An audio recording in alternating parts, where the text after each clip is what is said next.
John Dewey. After all, pragmatism was not quite an American philosophy. It did not catch the spirit of the greater America that lay south and west of the New England states. It was a highly moralistic philosophy and betrayed the Puritanic origins of its author. It talked in one breath of practical results and matters of fact, and in the next it leaped with the speed of hope from earth to heaven. He began with a healthy reaction against metaphysics and epistemology, and one expected from it a philosophy of nature and of society.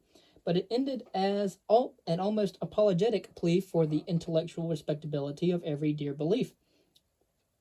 When would philosophy learn to leave to religion these perplexing problems of another life, and to psychology these subtle difficulties of the knowledge process, and give itself with all its strength to the illumination of human purposes and the coordination and elevation of human life? Circumstances left nothing undone to prepare John Dewey to satisfy this need and to outline a philosophy that should express the spirit of an informed and conscious America. He was born in the East in Burlington, Vermont in 1859 and had his schooling there as if to absorb the old culture before adventuring into the new. But soon he took counsel and went west, teaching philosophy at the universities of Minnesota from 1888 to 1889, Michigan in 1889 to 1894, and Chicago from 1894 to 1904. Only then did he return east to join and later to head the Department of Philosophy at Columbia University. In his first 20 years, the Vermont environment gave him that almost rustic simplicity which characterizes him even even in his latter day, that all the world acclaimed him. And then, in his 20 years in the Middle West, he saw that vast America of which the Eastern mind is so proudly ignorant. He learned its limitations and its powers, and when he came to write his own philosophy, he gave to his students and his readers an interpretation of the sound and simple naturalism which underlies the superficial superstitions of the provinces of America. He wrote the philosophy as Whitman wrote the poetry, not of one New English state, but of the continent. Dewey first caught the eye of the world by his work in the School of Education at Chicago. It was in those years that he revealed the resolute experimental bent of his thought, and now 30 years later his mind was open to every new move in education, and his interest in the schools of tomorrow never flagged far behind. Perhaps his greatest book was Democracy in Education. Here he drew the varied lines of his philosophy to a point, and centers them all on the task of developing a better generation. All progressive teachers acknowledged his leadership, and there is hardly a school in America that has not felt his influence. We found him active everywhere in the task of remaking the schools of the world. He spent 2 years in China, lecturing to teachers on the reform of education, and made a report to the Turkish government on the reorganization of their national schools. Following up Herbert Spencer's demand for a more scientific and less world and less literature in education, Dewey adds that even the science should not be book learning, but should come to the pupil from the actual practice of useful occupations. He has no great regard for a liberal education, however. The term was used originally to denote the culture of a free man, i.e., a man who never worked, and it was natural that such an education should be fitted rather to a leisure class in an aristocracy than to an industrial and democratic life.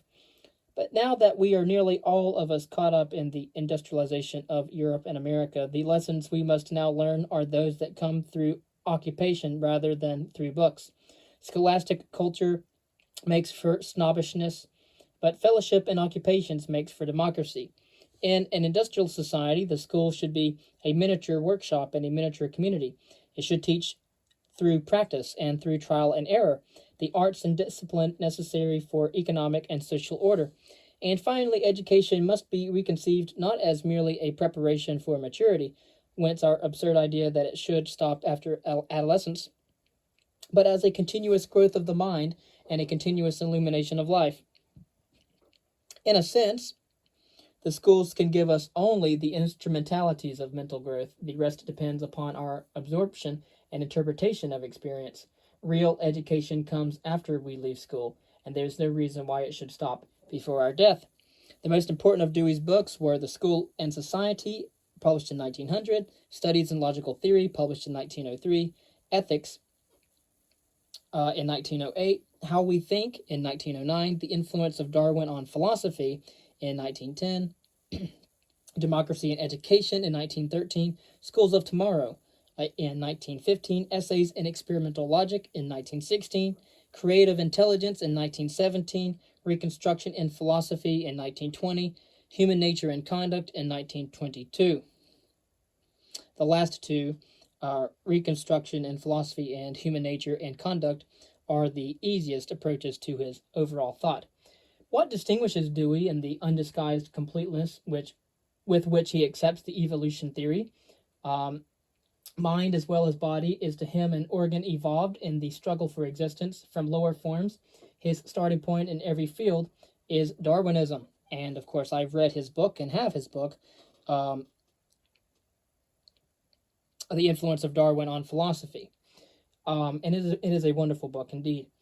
When Descartes said, the nature of physical things is much more easily conceived when they are beheld coming gradually into existence than when they are only considered as produced as at once in a finished and perfect state, the modern world became self-conscious of the logic that was henceforth to control it, the logic of which Darwin's Origin of Species is the latest scientific achievement. When Darwin said of species what Galileo said of the earth, et pour se move, he emancipated once for all genetic and experimental ideas as an organon of asking questions and looking for explanations. Things are to be explained then not by supernatural causation, but by their place and function in the environment. Dewey is frankly naturalistic. He protests that to idealize and rationalize the universe at large is a confession of inability to master the courses of things that specifically concern us. He distrusts as well the Schopenhauerian will and the Bergsonian ideas. These may exist, but there is no need to worship them, for these world forces are as often as not destructive of everything that man creates and reverences. Divinity is within us, not in these neutral cosmic powers. Intelligence has descended from its lonely isolation at the remote edge of things, whence it operated as unmoved mover and ultimate good, to take its seat in the moving affairs of men. We must be faithful to the earth.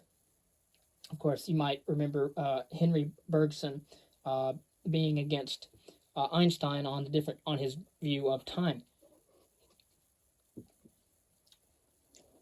Like a good positivist, scion of the stock of Bacon and Hobbes and Spencer and Mill, Dewey rejects metaphysics as the echo in disguise of theology. The trouble with philosophy has always been that its problems were confused with those of religion. As I read Plato, philosophy began with some sense of its essentially political basis and mission, a recognition that its problems were those of the organization of a just social order. But it soon got lost in dreams of another world. In German philosophy, the interest in religious problems deflected the course of philosophic development. In English philosophy, the social interest outweighed the supernatural. For 2 centuries, the war waged between an idealism that reflected authoritarian religion and feudal aristocracy, and a sensationalism that reflected the liberal faith of a progressive democracy. This war is not yet ended, and therefore we have not quite emerged from the Middle Ages. The modern era will begin only when the naturalist point of view shall be adopted in every field. This does not mean that mind is reduced to matter, but only that mind and life are to be understood not in theological, but in biological terms, as an organ or as an organism in an environment, acted upon and reacting, molded and molding. We must not study states of consciousness, but modes of response. The brain is primarily an organ of a certain kind of behavior, not of knowing the world. Thought is an instrument of readaptation. It is an organ as much as limbs and teeth. Ideas are imagined contacts, experiments in adjustment. But this is no passive adjustment, no merely Spencerian adaptation. Complete adaptation to environment means death. The essential point in all response is the desire to control the environment. The problem of philosophy is not how we can come to know an external world, but how we can learn to control it and remake it, and for what goals. Philosophy is not the analysis of sensation and knowledge, for that is psychology, but the synthesis and coordination of knowledge and desire. To understand thought, we must watch it arise in specific situations. Reasoning, we perceive, begins not with premises, but with difficulties. Then it conceives an hypothesis, which becomes the conclusion for which it seeks the premises. Finally, it puts the hypothesis to the test of observation or experiment. The first distinguishing characteristic of thinking is facing the facts, inquiry, minute, and extensive scrutinizing observation. There is small comfort for mysticism here, and again, thinking is social. It occurs not only in specific situations, but in a given cultural milieu. The individual is as much a product of society as society is a product of the individual. A vast network of customs, manners, conventions, languages, mores, folkways, and traditional ideas lies ready to pounce upon every newborn child to mold it into the image of the people among whom it has appeared. So rapid and thorough is the operation of this social heredity that it is often mistaken for physical or biological heredity. Even Spencer believed that the Kantian categories or habits and forms of thought were native to the individual, whereas in all probability they are merely the product of the social transmission of mental habits from adults to children. In general, the role of instinct has been exaggerated and that of early training underrated. The most powerful instincts, such as sex and pugnacity, have been considerably modified and controlled by social training, and there is no reason why other instincts, like those of acquisition and mastery, should not be similarly modified by social influence and education. We must unlearn our ideas about an unchangeable human nature in an omnipotent environment. There is no knowable limit to change or growth, and perhaps there is nothing impossible, but thinking makes it so. What Dewey sees and reverences as the finest of all things is growth, so much so that he makes this relative but specific notion and no absolute good his ethical criterion. Not perfection as a final goal, but the ever-enduring process of perfecting, maturing, refining is the aim in living. The bad man is the man who, no matter how good he has been, is beginning to deteriorate, to grow less good. The good man is the man who, no matter how morally unworthy he has been, is moving to become better. Such a conception makes one severe in judging himself and humane in judging others. And to be good does not merely mean to be obedient and harmless. Goodness without ability is lame, and all the virtue in the world will not save us if we lack intelligence. Ignorance is not bliss. It is unconsciousness and slavery. Only intelligence can make us sharers in the shaping of our fates. Freedom of the will is no violation of causal sequences. It is the illumination of conduct by knowledge. A physician or engineer is free in his thoughts or his actions in the degree in which he knows what he deals with. Perhaps we find here the key to any freedom. Our trust must, after all, be in thought and not in instinct. How could instinct adjust us to the increasingly artificial environment which industry has built around us and the maze of intricate problems in which we are enmeshed? Physical science has, for the time being, far outrun psychical.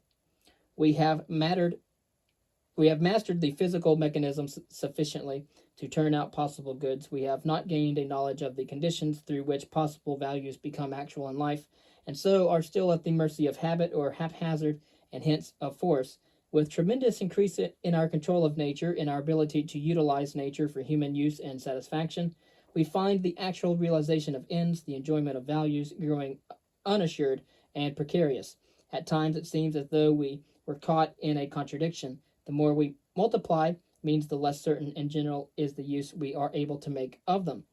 No wonder we put our whole industrial civilization under a ban, while a Tolstoy proclaims a return to the desert.